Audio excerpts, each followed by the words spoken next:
आज का हमारा जो चैप्टर है वो है द एक्सक्रीटरी सिस्टम। तो एक्सक्रीटरी सिस्टम के बारे में हम जानेंगे कि ये क्या होता है। तो एक्सक्रीटरी मतलब क्या, एक्सक्रीट करना, रिमूव करना। What is excretory? एक्सक्रीट का मतलब क्या हुआ? रिमूव करना। तो इसका जो मतलब होगा एक्सक्रीटरी, लाइक हमारी बॉडी में बहुत तरह के सिस्टम है, सर्कुलेटरी सिस्टम है, रेस्पिरेटरी सिस्टम है, डाइजेस्टिव सिस्टम है, एंडोक्राइन सिस्टम है। तो उसके साथ ही एक हमारी बॉडी में ये भी एक्सक्रीटरी सिस्टम, लाइक हम फूड इन, जैसे हमने न्यूट्रिशन का पढ़ा, हमने पढ़ा न्यूट्रिशन के जो पार्ट्स होते हैं, ingestion, digestion, assimilation, absorption, assimilation and excretion होता है। तो एक्सक्रीट भी, क्योंकि बॉडी के अंदर जब हम कुछ कंज्यूम करते हैं तो उसका वेस्ट भी बनता है, वो उसको हम कहते हैं मेटाबॉलिक वेस्ट। कौन सा वेस्ट उसको बोलते हैं? Metabolic waste. और उस मेटाबॉलिक वेस्ट को हमारी बॉडी से रिमूव होना होता है। और भी बहुत सारे वेस्ट होते हैं जो हमारी बॉडी के लिए बहुत ज्यादा नुकसानदेह होते हैं, हार्मफुल होते हैं, जिनको अगर बॉडी के अंदर रखा गया, बॉडी ने रिटेन कर लिया तो वो बहुत ज्यादा हार्मफुल हो जाएगा। लाइक हम अगर बात करें वाटर की, water is very useful for us. पानी हमारे लिए बहुत जरूरी है, पानी के बिना हम जिंदा नहीं रह सकते। पर अगर पानी हमारी बॉडी से एलिमिनेट ना हो तो भी हम जिंदा नहीं रह सकते, तो भी हमारा क्या होगा? वो हमारे लिए बुरा होगा। तो इसमें आज हम यही देखेंगे कि एक्सक्रीटरी सिस्टम क्या है और इससे कौन कौन से ऑर्गन्स एसोसिएटेड है। ठीक है, तो सबसे पहले एक्सक्रीटरी सिस्टम को हम जाने। The process of removal of chemical waste from the body is known as excretory system.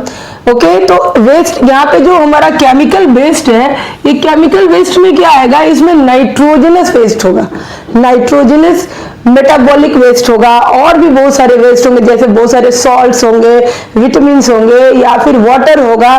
ठीक है, तो ये सारी CO2 भी है। तो ये एक्सक्रीशन का मतलब यही हुआ कि इन केमिकल वेस्ट को, जो मेटाबॉलिज्म है हमारा, जो मेटाबॉलिक एक्टिविटी हमारी बॉडी के अंदर हो रही है, अगर कोई फैक्ट्री है और वहां पे बहुत सारी मशीनें चल रही हैं, कोई प्रोडक्ट बन रहा है, तो जरूरी वेस्ट होगा। किचन में हम खाना बनाते हैं तो इतना सारा वेस्ट हो जाता है, अगर पेपर कट करके कुछ बनाते हैं तो उसका वेस्ट हो जाता है। तो हमारी बॉडी के अंदर भी इतने सारे मशीन्स हैं जो 24/7 वर्क कर रहे हैं, तो ऑफ कोर्स वहां भी क्या है? कुछ वेस्ट निकलता है, और उस वेस्ट को रिमूव करना बॉडी से बहुत जरूरी होता है। तो उसी को हम मेटाबॉलिक वेस्ट बोल सकते हैं। ठीक है, तो the process of removal of chemical waste from the body is known as excretory system. And excretory system यही नहीं करता है, और क्या करता है? ये मेंटेन करता है, मेंटेन्स होमोस्टैटिक। होमोस्टैटिक मतलब steady state of the body, steady state of the body ये भी कौन मेंटेन करता है? ये भी करता है हमारा एक्सक्रीटरी सिस्टम। ठीक है, अब क्या कहूं? अब तो ये कि भाई अभी मैंने बता ही दिया कि कौन कौन सी चीजें जो हमारी बॉडी के अंदर है वो वेस्ट है। तो हम लोग एक बार और समझ लें कि क्या क्या ऐसे वेस्ट है जो हमारी बॉडी से निकालना है। ऐसे क्या कचरे पड़े हुए हमारी बॉडी के अंदर जिनको बाहर निकालना है, नहीं तो हम बीमार हो जाएंगे। तो देखते हैं। तो सबसे पहले हम देखेंगे कार्बन डाइऑक्साइड, CO2। जब हम रेस्पिरेशन में जब हम इनहेल करते हैं ऑक्सीजन, और जब फूड का ऑक्सीडेशन होता है तो वहां पे एक वेस्ट प्रोडक्ट बनता है, और वो होता है CO2, जिसको हमारी बॉडी से निकालना बहुत जरूरी होता है। तो ये CO2 को बाहर निकाला जाता है किस प्रोसेस से? एक्सक्रीशन के प्रोसेस से।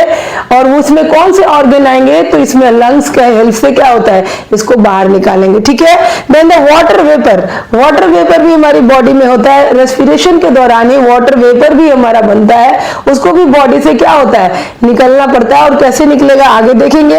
Then nitrogenous waste, nitrogenous waste में यूरिया, यूरिक एसिड और बहुत सारे वेस्ट होते हैं जिनको बाहर निकलना होता है हमारी बॉडी से। ठीक है, now excess salt and vitamin. Yes, हमारी बॉडी के अंदर एक्स्ट्रा सॉल्ट होगा जो कि बहुत ही हानिकारक होता है, तो उसको भी यहाँ से क्या करना होगा? निकलना होगा। And vitamin also. Okay, then excess of water, excess water बोला जाता है कि बहुत ज्यादा पानी पीना चाहिए, बिल्कुल पीना चाहिए, पर वो पानी हमारी बॉडी में स्टोर नहीं होना चाहिए और बॉडी के अंदर रिटेन नहीं रहना चाहिए। उसको हमेशा क्या होना चाहिए? एक्सक्रीट होते रहना चाहिए, रिमूव होते रहना चाहिए हमारी बॉडी से। तो जब पानी रिमूव होगा यानी वाटर एक्सक्रीशन होगा, तो उसके साथ बहुत सारे वेस्ट भी एक्सक्रीट हो जाएंगे। ठीक है, then bile pigment. Yes, bile pigment is very important. कहां पे ये बाइल बनता है? तो ये हमारे लीवर में बनता है। ठीक है, और बाइल का जो कलर होता है येलोइश कलर का बाइल पिगमेंट, ये बाइल पिगमेंट दो तरह से हमारी बॉडी से एलिमिनेट होता है, एक तो ये हमारे किडनी में जाके यूरिन के साथ निकल जाता है, ठीक है, और दूसरा ये स्मॉल इंटेस्टाइन फिर लार्ज इंटेस्टाइन में पहुंचता है और फीसेस के साथ क्या होता है, ये बाहर निकल जाता है। तो जो फीसेस का ब्राउन कलर होता है वो इसी बाइल पिगमेंट की वजह से होता है, जो कि एक वेस्ट है हमारी बॉडी का, जिसको बाहर निकालना बहुत जरूरी है। तो ये कुछ वेस्ट है जिनको हमारी बॉडी से निकालना है, पर इनको निकालने के लिए कौन कौन से ऑर्गन रिस्पॉन्सिबल है, चलिए अब उनकी बात करते हैं। तो एक्सक्रीटरी ऑर्गन्स के पहले हम क्या देख लेते हैं, कुछ ये जो वेस्ट होते हैं ये कहां से एलिमिनेट होते हैं पहले। तो नाइट्रोजनस वेस्ट में जो मेन आता है वो होता है यूरिया, और यूरिया अगर हमारी बॉडी में एक्यूमुलेट हो गया तो ये डेथ का भी कारण बन सकता है। और यूरिया को कहां से हटाया जाता है, तो ये किडनीज के द्वारा बाहर निकलता है, ठीक है। Then excess salts and vitamins जैसे कि बी एंड सी है, बी एंड सी क्या है, ये वाटर सॉल्यूबल है। कौन सा है ये, वाटर सॉल्यूबल विटामिन है, और इसी वजह से ये वाटर में डिसॉल्व होके ये भी हमारे बॉडी से बाहर निकलता है, क्योंकि इनका भी एक्सेस अमाउंट हमारी बॉडी में अच्छा नहीं होता है। तो ये भी कहां से निकल जाएगा, किडनीज से, ठीक है, किडनीज यहाँ पे डी छूटा, किडनीज से, ठीक है ना। Water is also remove from our body through kidney, और भी लाइक स्वेट के रूप में भी बाहर निकलता है वाटर, एंड कुछ हम रेस्पिरेशन करते हैं तो वो भी वेपर के रूप में बाहर निकलता है। अब है बाइल पिगमेंट, हमें पता है कि बाइल बनता है लिवर में, और जो बाइल पिगमेंट में मेन होता है bilirubin, which is very very harmful, ये हमारी बॉडी से एक्सक्रीट किया जाता है। तो इस बिलिरुबिन को कहाँ भेजा जाता है, तो ये ड्यूडेनम में यानी कि स्मॉल इंटेस्टाइन में जाता है। और ये कैसे बनता है, तो ये बिलिरुबिन बनता है break down of haemoglobin of RBC, जो रेड ब्लड सेल्स में क्या होते हैं, हेमोग्लोबिन, और उन्हीं का जब ब्रेकडाउन होता है कहाँ पे, लिवर के अंदर, तो बाइल पिगमेंट बनता है बिलिरुबिन, ठीक है। और ये बिलिरुबिन क्या होता है, ये वेस्ट होता है, तो इसको सीधे कहाँ भेजा जाता है, ड्यूडेनम में, जो कि ये स्मॉल इंटेस्टाइन का पार्ट, और वहां से फिर ये चला जाता है लार्ज इंटेस्टाइन, एंड ये बॉडी से बाहर निकल जाता है। तो ये हमारा हो गया कुछ जो भी वेस्ट है और कैसे ये निकलते हैं। हमारा जो मेन एक्सक्रीटरी ऑर्गन है वो किडनीज होते हैं। ये हमारे अंदर क्या होता है, एक मेन है ये, this is the main excretory organ, और इसके साथ कुछ एसोसिएटिव भी हम बोल सकते हैं, या एक्सेसरी एक्सक्रीटरी ऑर्गन्स भी हो सकते होते हैं, जो कि और भी कुछ निकालते हैं बॉडी से, जैसे CO2 लंग से निकलता है। अगर स्वेट हो गया तो पसीना आ रहा है तो वो कहां से, स्किन से निकलेगा, या सीबीसीएस ग्लैंड से निकलेगा बहुत सारा वेस्ट। तो ये हमारा एक्सेसरी में आएगा। तो अभी हम देख लेते हैं कि मेन क्या है और एक्सेसरी एक्सक्रीटरी ऑर्गन्स क्या है। तो ये हमारे एक्सक्रीटरी ऑर्गन, देखिए एक्सक्रीटरी ऑर्गन को पहले दो कैटेगरी में डिवाइड करेंगे। तो सबसे जो मेन होता है, ये हमारा मेन होता है, मेन क्या होता है, किडनीज। तो किडनीज के पार्ट होते हैं, सबसे पहले तो किडनी ही एक पार्ट हो गया, उसके बाद ureter, then urinary bladder and urethra, इसको भी हम डायग्राम से भी समझेंगे। दूसरा होता है हमारा एक्सेसरी एक्सक्रीटरी ऑर्गन, इसमें क्या आता है, skin, lungs. Accessory excretory organ में सबसे पहले हमारा स्किन है। तो स्किन से बहुत सारे, लाइक अगर हम बात करें तो स्वेट निकलता है हमारे स्किन से, ठीक है।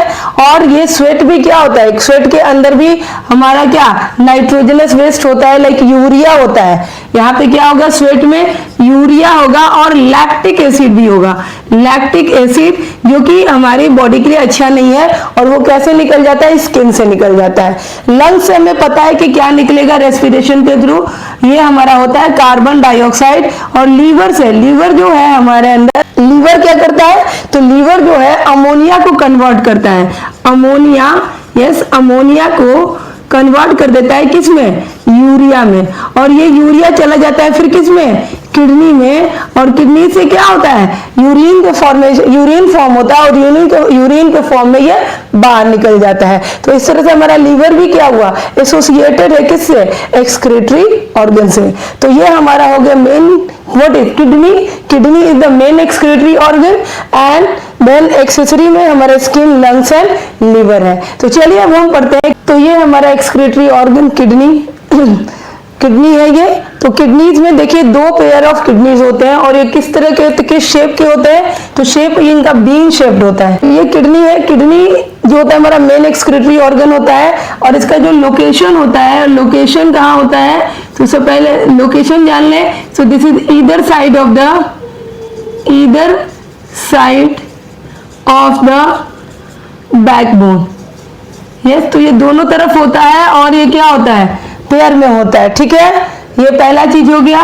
किडनी का शेप कैसा होता है, तो जो शेप होता है वो बीन शेप्ड होता है, बीन शेप्ड। यस, इसीलिए राजमा की तरह होता है, इसीलिए राजमा को किडनी बीन्स भी बोला जाता है। और जो इसका लेंथ होता है, अगर हम बात करें लेंथ की, तो लेंथ होता है 10 सेंटीमीटर और इसकी जो विड्थ होती है, विड्थ होती है इसकी 6 सेंटीमीटर। अब हम समझ चुके हैं कि किडनी जो होता है इधर साइड ऑफ द बैकबोन में होता है, ठीक है, और नीचे के दो बोन से ये क्या होता है, प्रोटेक्ट होता रहता है। और इसका शेप जो होता है बीन शेप होता है, लेंथ 10 सेंटीमीटर, विड्थ इसका 6 सेंटीमीटर होता है। ठीक है, तो अब हम देखेंगे कि किडनी के कुछ, अब इसको लेवल कर लें तो ये हमारा क्या है, किडनी है। अगर मैं ऐसे खड़ी हो जाऊं तो इस साइड, ये इस साइड का है, तो ये लेफ्ट किडनी है। कौन सा किडनी है, लेफ्ट है। और ये कौन सा किडनी होगा, तो ये होगा हमारा राइट किडनी। ठीक है, ये राइट किडनी है और ये किडनी से दोनों तरफ से एक पाइप जैसा निकल रहा है, इसको हम बोलते हैं यूरेटर। ये क्या है, ये है हमारा यूरेटर। ओके, और ये है हमारा यूरिनरी ब्लैडर, ये यूरिनरी ब्लैडर है। और ये जो है यहाँ पे, ये है यूरेथ्रा। ठीक है, और किडनी जो है इसके अंदर ब्लड आएगा भी, ब्लड जाएगा भी। तो इसमें जो रेड पार्ट है वो हमारा क्या है, वो है हमारा आर्टरी, रेनल आर्टरी। किडनी से रिलेटेड जो भी होगा उसके लिए हम क्या यूज करते हैं, रेनल। तो ये हमारा रेनल आर्टरी और जो ब्लड से डिनोटेड है वो क्या हो जाएगा, रेनल वेन। तो एक तरफ से ब्लड आएगा और जाएगा, तो renal artery and renal vein. इसको अभी हम लोग एकदम बिल्कुल डिटेल में पढ़ेंगे और एक एक चीज के बारे में जानेंगे। अभी हम देखते हैं कि जो किडनी होता है, किडनी के अंदर यूरिन का फॉर्मेशन होता है। ठीक है, कैसे होता है, कितने स्टेप्स में होता है, वो सारा चीज क्लियर होगा। और जब यूरिन का फॉर्मेशन हो जाएगा तो ये यहाँ से ड्रॉप करके कहाँ पहुंचता है, ये यूरिनरी ब्लैडर में पहुंचता है। यानी पेयर्स ऑफ यूरेटर होते हैं जिनका काम क्या होता है, ये ट्रांसफर यानी कैरी करते हैं यूरिन को किडनी से यूरिनरी ब्लैडर में। यूरिनरी ब्लैडर इस किडनी, ये यूरिन को होल्ड करता है, 2-3 घंटे क्या करता है, होल्ड करता है। और फिर ये यूरेथ्रा से क्या होता है, यूरिन जो है बाहर निकल जाता है। ठीक है, किडनी का अगर हम बात करें तो किडनी का कुछ शेप और भी हम बनाए तो इस तरह से होगा, जिसको अभी हम बहुत डिटेल में पढ़ेंगे। तो ये आउटर शेप जो होगा ना, ये आउटर शेप, इसको हम क्या कहते हैं, इसको कॉर्टेक्स रीजन बोलते हैं। इसको क्या बोलेंगे, कॉर्टेक्स, रेनल कॉर्टेक्स। ये रिलेटेड है किससे, किडनी से। और ये अंदर वाले को हम कहेंगे रेनल मेड्यूला। ठीक है, ये रेनल मेड्यूला है। अब कहाँ पे यूरिन बनता है और क्या इसका बेसिक स्ट्रक्चरल यूनिट होता है, जैसे कि अगर हमारी बॉडी का स्ट्रक्चरल यूनिट सेल है, उसी तरह से एक्सक्रीटरी सिस्टम और किडनी का क्या बेसिक स्ट्रक्चरल यूनिट है, उसके बारे में जानेंगे। कैसे काम होता है, यूरिन कहाँ फॉर्म होता है, कितने स्टेप्स में फॉर्म होता है और कैसे एक्सक्रीट होता है, यूरिन के कॉम्पोजिशन क्या होते हैं, ये सब चीजों को हम देखेंगे, पर वो हम देखेंगे नेक्स्ट वीडियो में। तो अगर मेरी वीडियो आप लोगों को अच्छी लग रही है तो प्लीज चैनल को लाइक, शेयर और सब्सक्राइब करिएगा और अगले वीडियो का वेट करिएगा। कमेंट में जरूर लिखिएगा कि किस टॉपिक पे आपको वीडियो चाहिए, किस सब्जेक्ट